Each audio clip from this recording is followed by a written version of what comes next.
Welcome to Penrose Learning, where we make understanding easy. In this video, I will explain how to use a Wi-Fi file transfer app.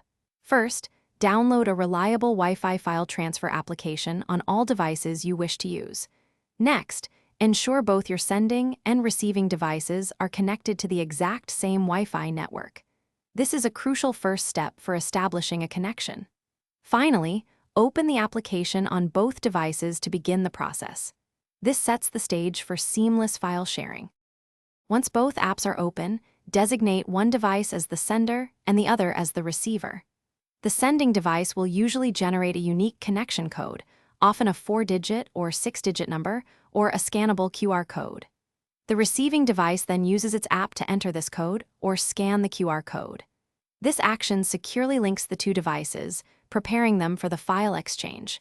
It's a quick and simple pairing process. With your devices connected, the sending device can now select the files you want to share.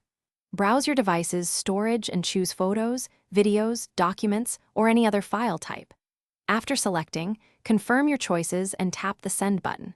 The receiving device will then automatically begin to download these files. Transfers can be incredibly fast, often moving several gigabytes in just a few minutes, depending on your network speed. To ensure the fastest and most reliable transfers, always use a strong and stable Wi-Fi connection.